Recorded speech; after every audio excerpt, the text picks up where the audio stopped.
Doctor Naik, আপনি বললেন যে কোরআন শরীফে নাকি কোথাও কোনো ভুল নেই।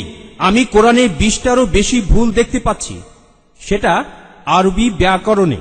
এখন তার কয়েকটা আমি আপনাকে বলছি। এই হিন্দু ভাইটি ডক্টর জাকির নায়েককে ওপেন চ্যালেঞ্জ করছেন। দেখুন কোরআন মাজিদে কতটি ভুল রয়েছে সে সম্বন্ধে।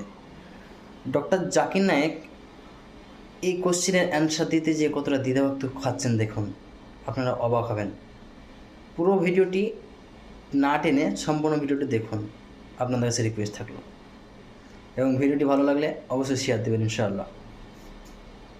ডক্টর নায়েক, আপনি বললেন যে কোরআন শরীফে নাকি কোথাও কোনো ভুল নেই।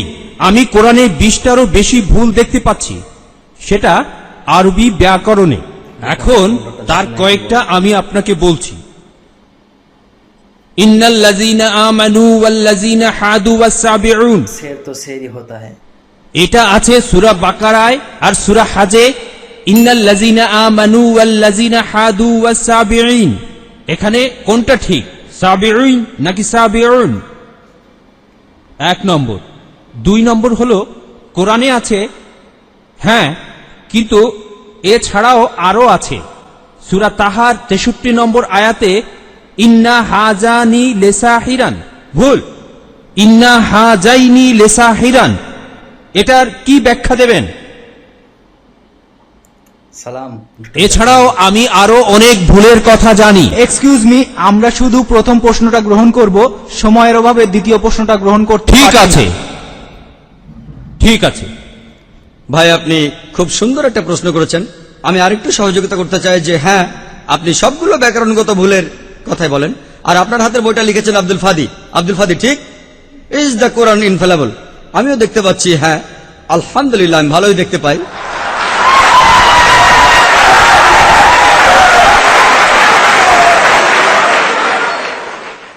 আমি এই 20টা ভুলের সবগুলোর উত্তর দেব, কারণ আমি বইটা পড়েছি।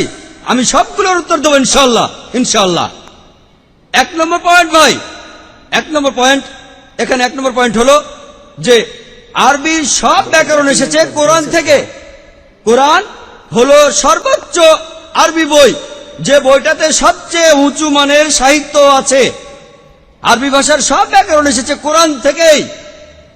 কোরআন হলো ব্যাকরণের মূল গ্রন্থ, আর কোরআন যেহেতু ব্যাকরণের মূল গ্রন্থ এবং সব ব্যাকরণে এসেছে কোরআন থেকে, কোরআনে কোনো ভুল থাকতে পারে না। 1 নম্বর পয়েন্ট। 2 নম্বর পয়েন্ট, 2 নম্বর পয়েন্ট, 2 নম্বর পয়েন্ট।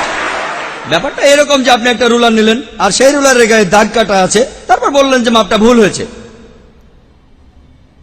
এটা বেশ অযৌক্তিক।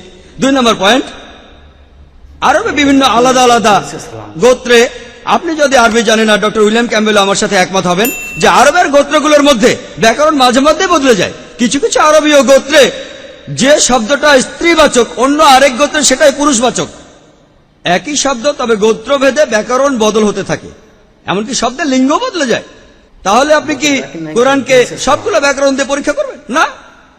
আর এছাড়াও কোরআনের ভাষা এত উঁচু মানের, এতই উঁচু মানের, এর কাছাকাছি কোনো সাহিত্য নেই। আর কোরআনের বিরুদ্ধে অনেক বই আছে, ইন্টারনেটে গেলে দেখবেন 12টা ব্যাকরণের ভুল, 21টা ব্যাকরণের ভুল, আব্দুল ফাদি 20টা ব্যাকরণের ভুল।